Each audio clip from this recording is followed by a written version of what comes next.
it was something that was so incomprehensible.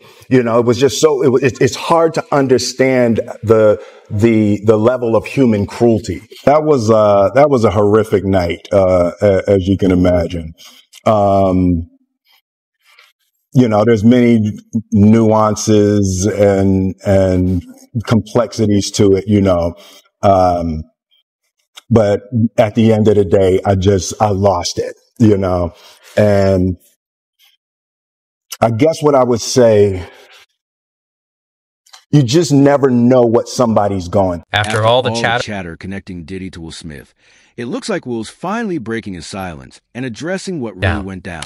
He'll be one of the first dudes that they probably pull to the side and say, yo, well, you say that your man, I heard you on TMZ say that he never did this and he never did that. But ain't this you?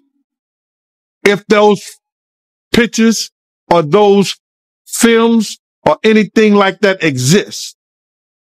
You know what I'm saying? That's what they pay those agents to do. So, of course, I don't believe that none of the people who are his celebrity friends is going to speak or say nothing until they're either contacted or they know what they really got. So you feel like they might be worried that they might be on tape at one of Diddy parties doing something they wasn't supposed to be doing? Diddy had, yo, bro, can you imagine? He had every room taped and bugged, and they found little bugs or little tape recorders. I mean, little those micro projectors or whatever like that, or video cameras. They found them in the house, bro. So by them having those things in the house, and people know there's drugs, there's alcohol, there's loose women, there's loose men, woman on woman, man on man, all kind of crazy shit. Bruh. They just wondering who or when they're going to let this stuff be known. But not only celebrities, I don't think it's only celebrities going to be shook. He had politicians in there. He had princes in there.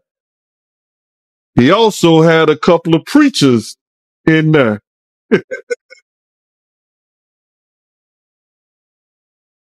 Hallelujah. That's crazy. You personally, you think they got tapes? Well, my personal opinion that if Lil Rob could be trusted and his statements are true, they got him. They got tapes and stuff. Even if Diddy ends up charged, Will's not off the hook.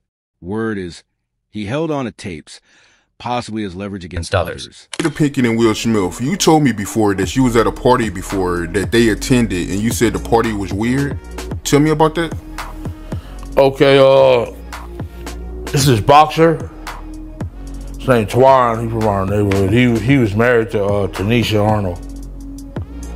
So the broad played Pam on Martin Lawrence.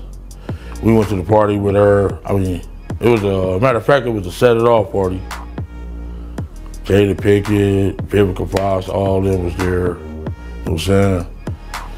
It was just seemed like Puff and Tupac was like a couple, it seemed like to me.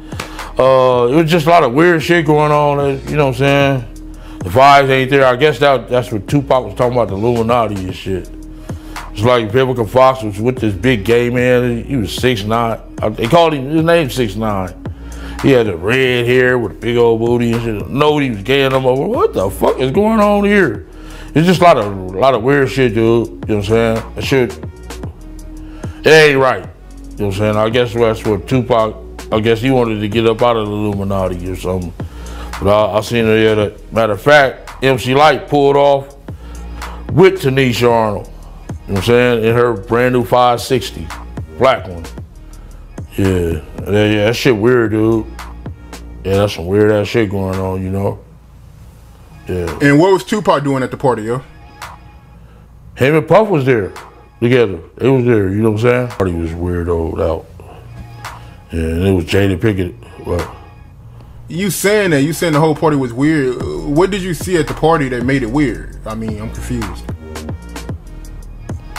I guess it was the Illuminati. It's just weird. I know I wouldn't want to be part of no shit like that. You know what I'm saying? You know, I'm from the old school, dude, and that shit wasn't really tolerated with my generation. You know what I'm saying? Yeah, hate crime, yes, but it's more tolerated these days and nothing like that. It's more, you know what I'm saying, more open now, you know what I'm saying? But back then it was kind of fishy, you know what I'm saying? Still kind of fishy, you know, but it's more, you know, out there now. The incident y'all had with Warren G and Kid Frost. Tell me about that, my man. Okay, Kid Frost had gave a party at the House of Blues. One of our big homeboys wanted to go with us, you know what I'm saying? So he went with us and he said, "Ooh, you young niggas have fun." So one of Kid Frost's homies still on my big homie. This isn't just smoke and mirrors. Multiple sources have come forward claiming they've seen Diddy and were together firsthand, adding fuel to the fire. It was a big breakup for us. We were actually looking towards separating and divorcing. And we separated. The world just didn't know. Then we had a reconciliation. And then 2016 came and we had the ultimate break. But the world didn't know. Mm-hmm. And I think that that's where some of the misconception about having an open marriage came into play, because we were living lives as single people, and the world didn't know. Over the span of 12 years of just trying to figure out this thing called love and marriage between Will and I, it's been a trip. And I think that even with that entanglement piece, which I talk about extensively in the book, how I played a part in the misconception of that narrative of allowing myself to be portrayed as an adulteress, allowing myself to be portrayed as someone that had betrayed Will, and that wasn't the case. We broke up in 2016. He went on to live a life as a single man. I went on to live a life as a single woman. And then when we had the talk at the red table, I was going to go to the red table by myself to talk about the entanglement. But Will decided he wanted to come with me. And we were going to then tell the world, hey, we haven't been together. And this happened during that time. Well, when we got to the table, Will wasn't ready. He wasn't ready. He wasn't ready for the world to take this heat. Because guess what? The heat is coming either way. Whether when we decide to get divorced, when we decide to separate, whatever. This is my practice run. Strip it down. Let it go, Jada. And then let's see what's left. I didn't have to put that particular show out, but I had already gotten myself so ready for that journey for myself. And to me, that was moving closer to my freedom than holding back and creating a narrative that I felt like was just going to entrap me more. And as difficult as it's been, because the irony is I spent so much of our relationship having this open communication between he and I, creating this beautiful friendship of authenticity and honesty. And so to be labeled as someone who had cheated on him was devastating. But it also put me in a position where I had to learn how to let go of what anybody thought about me and really be 10 toes down on understanding who I am and being able to walk in that. You know, it's kind of like that is the walk when they talk about walking on hot coals. It's like creating that level of when we talk about that inner world work and creating that like strong foundation within yourself of knowing exactly who you are, no matter what other people think about you. I mean, I've gotten that to a certain degree. And so that was a very challenging moment. And I talk about it in the book because I feel like so many people are challenged in that way of like, how can I just walk in this world and be okay with myself no matter what? And I talk about the journey, you know, really extensively in the book. But there have been so many misconceptions about my relationship with Will.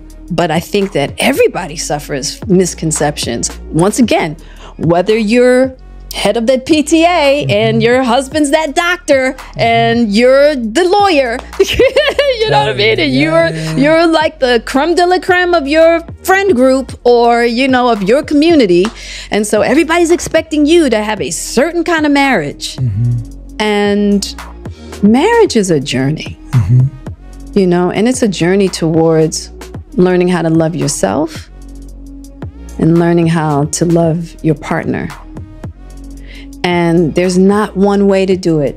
And everybody, I think we do that journey a real disservice of trying to make it this cookie cut thing. Like, no, you can only do it this way. It's no surprise this has been hard on Jada. She's been dealing with this for years. Just look at her back in 2016. The signs were all. Tell me the story about how Puffy wanted to fight Will Smith over Jennifer Lopez. Oh, man.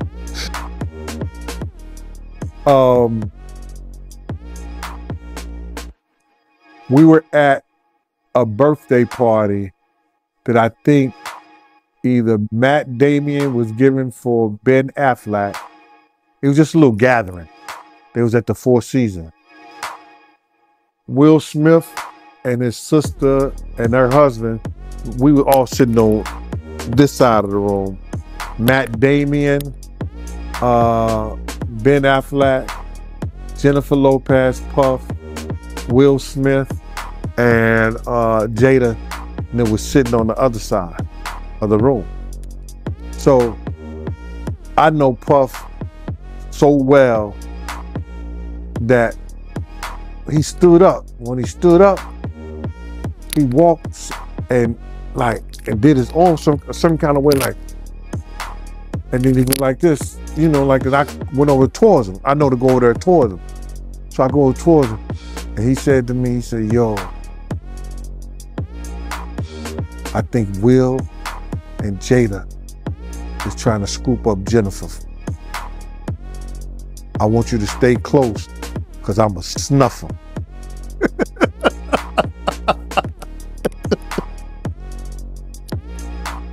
I said to myself, Will Smith gonna beat the shit out you. Now, Puff could scrap now, but I don't think he could beat Will Smith. He said that shit. So I didn't go back over there where Will Smith's sister and her husband was. I stayed about, if he snuffed Will, I could move slow enough that Will could probably get 2 or 3 punches back in. Yeah, but that shit was funny. He thought that Jada and Will was coming on too strong to Jennifer, making advances. Some speculate Diddy's tension will stems from old rumors that both Smiths had an interest in Jennifer Lopez, who was Diddy's girlfriend at the time that Tio grassed away to what may have gone through. We only need to look at what happened to Lil Rod earlier this year, in February. Rodney Lil Rod Jones, producer and videographer for Diddy, filed a federal lawsuit accusing the music mogul harassment, intimidation, and drugging during his time working on Diddy's recent album. Jones claimed he stayed with Diddy from late 2022 to late 2023, during which he allegedly captured hundreds of hours of footage revealing potentially criminal behavior. The lawsuit references illegal acts ranging from drug use to misconduct involving minors. Jones also claimed he was manipulated and targeted, even naming actor Cuba Gooding Jr. in a revised complaint, alleging inappropriate behavior during an incident on Diddy's yacht. If you read the documents, in his mind, he was so scared that when he went to other people in the camp and say, why did he treat me? Why did he doing this and doing that? They say, oh, he just playing with you because he love you. He like you. He was, no, he was trying to instill that fear in you that he had in you. And he won. Yeah, that does make sense, man. And me looking at this lawsuit, he's also, you know, alleging that he met Cuban Gooding Jr. through Diddy on Diddy Yacht. And it even got to a point where he started touching him on his, you know, upper inner thigh near his groin, according to him. Did you see the picture? Nah, I didn't get to see it, but oh my God. Yo, listen to me, man. I don't know if it was what they call it when you take two pictures and they put it together, and stuff like that. What they call it when they put the pictures together and it don't belong together, but they put it together. Whatever. Side by side? Yeah, whatever they call that. Cuban Gooding Jr. was so close to that. That was his lady. That's how close he was to him. And then his hands all on his leg and everything. It was crazy, bro. I don't even believe that. So when you see Cuban Gooding fighting a case here in New York, when he said the girl was saying that he was groping her and everything like that, I'm glad they didn't show that picture at his trial. Because he would have been guilty. That's how close he was to that kid, man. So you seeing on pictures, do you believe his claims? Yeah, I believe his claims. Somebody put something in Cuban Gooding Jr. ear that this was fresh meat, or see can you break him, or see can you do something? Because don't no other man be that close to no other man, for that reason. Come on, bro. That's crazy. Hey, do you know him? Have you ever met him before? No, I don't think I met him before. Cuban, I can't recall me, no. According to the lawsuit, Diddy's network allegedly enabled his behavior, giving him access to celebrities through high-profile parties that drew athletes, musicians, political figures, and even royalty, including Prince Harry. Meanwhile, Shine, real name Moses Barrow, is speaking out about the 1999 club shooting involving Diddy. In a recent interview, he reflected on past events now resurfacing due to new allegations. Barrow referenced claims made by producer Lil Rod, who says Diddy confessed to the shooting.